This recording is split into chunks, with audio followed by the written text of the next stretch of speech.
মুক্তাগাছা পৌর স্টেডিয়ামের মাঠে বিকাল ৩টায় ময়মনসিংহে দক্ষিণ জেলা বিএনপি নবগঠিত কমিটির সংবর্ধনা। বিস্তারিত জানাচ্ছেন ওমর ফারুক। ১৭ নভেম্বর রোজ রোববার মুক্তাগাছা পৌর স্টেডিয়ামের মাঠে বিকাল ৩টায় ময়মনসিংহে দক্ষিণ জেলা বিএনপি নবগঠিত কমিটির সংবর্ধনা। প্রধান অতিথি হিসেবে উপস্থিত ছিলেন বিএনপি স্থায়ী কমিটির সদস্য প্রবীণ জননেতা নজরুল ইসলাম খান।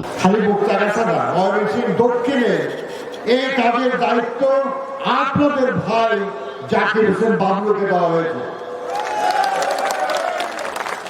আপনারা সহযোগিতা করবেন না? আপনাদের কি ধারণা আপনারা যদি সবাই সহযোগিতা করেন তাহলে সেটা সফল হবে নাকি? আমি আপনাদের সফলতা কামনা করি এবং আমি বিশ্বাস করি আগামী দিন আমাদের তারেক রহমানের, আগামী দিন বেগম খালেদা জিয়া, আগামী দিন শহীদ জিয়ার আদর্শ বাস্তবায়নে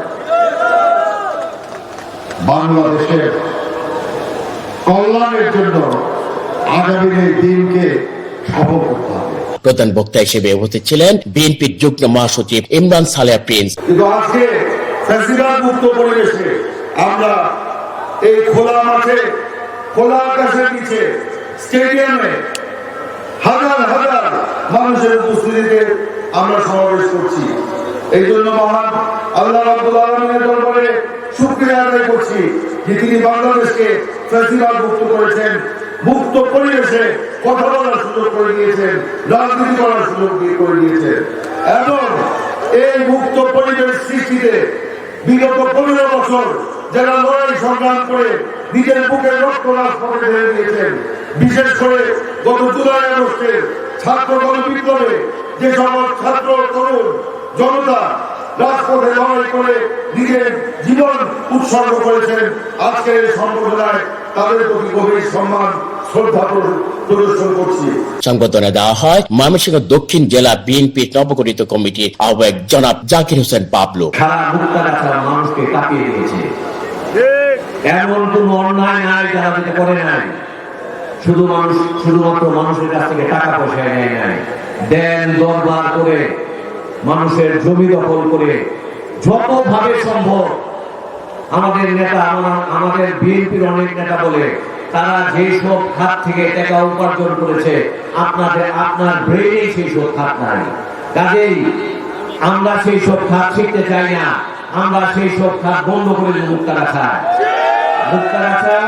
মোশাররফ সাহেবের আমলে যেরকম শান্তিপুর এলাকা ছিল, আগামীতে যদি বিএনপি সরকার ক্ষমতায় আসে মুক্তাগাছা আবারও শান্তিপুর এলাকা হয়ে যাবে ইনশাআল্লাহ। মুক্তাগাছা বিএনপি এমনিতেই শক্তিশালী, ইনশাআল্লাহ আমরা মুক্তাগাছা বিএনপির যারা বর্তমানে নেতা আছেন তারা মুক্তাগাছা বিএনপির প্রতিটা ওয়ার্ডে নেতৃবৃন্দদেরকে চেনেন, প্রতিটা ওয়ার্ডে সফর করেছেন। সমস্ত অঙ্গ সংগঠনের নেতারা কোনো বিভক্তিতে মুক্তাগাছাতে নাই, সবাই একত্রিত ভাবে আপনারা রাজনীতি করছেন।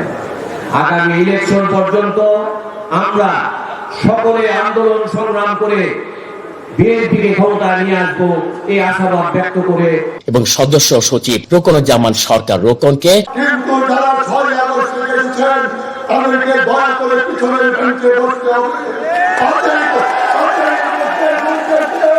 আগে বসতে দিতে হবে। তারা বসার পরে জায়গা থাকলে তারপরে নতুনরা বসবেন, তাহলে এই দলের শৃঙ্খলা থাকবে, এই দলের পাঠ দিয়ে বসবে,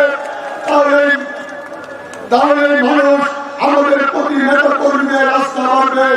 আমাদের নেতা দেশ নায়ক তারেক রহমান বলেছে পরাজিতদেরকে সাথে নিয়ে বিজয় উল্লাস করার নামে বিজয়। আমরা আপনাদের কাছে অনুরোধ করতে চাই, এই মুক্তাগাছায় একটি সাধারণ মানুষ, একজন নিরীহ মানুষ যে এই ১৭ বছরের কোন অত্যাচার, কোন নির্যাতনের সঙ্গে জড়িত ছিল না, এমন একটি মানুষের উপর অত্যাচার নির্যাতন করা যাবে না। আমাদের আচার ব্যবহার এমন হতে হবে, আমাদের কথাবার্তা ভাষা এমন হতে হবে, আমাদেরকে এই আচরণে মানুষ যেন বুঝে ফেরাউনের হাত থেকে এই বাংলাদেশটা মুক্তি পেয়েছে। আমাদের আজকে সাধারণ মানুষ ভোট তুলে বলবে এই বাংলাদেশে যতবার বিএনপি ক্ষমতায় এসেছে ততদিনই বাংলাদেশ নিরাপদ থেকেছে, বাংলাদেশের মানুষ নিরাপদ থেকেছে।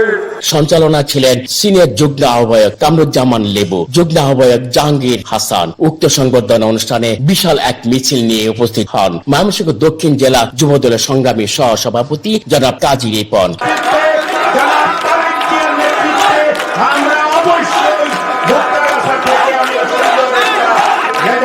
আরো উপস্থিত ছিলেন মুক্তাগাছা পৌরসভার 9টি ওয়ার্ডের বিএনপি ও তার সকল অঙ্গ সংগঠনের নেতৃবৃন্দ এবং মুক্তাগাছা উপজেলার 10টি ইউনিয়নের বিএনপি ও তার সকল অঙ্গ সংগঠনের নেতৃবৃন্দ। শাকিল আহমেদ, ক্যামেরা চোখ, ময়মনসিংহ।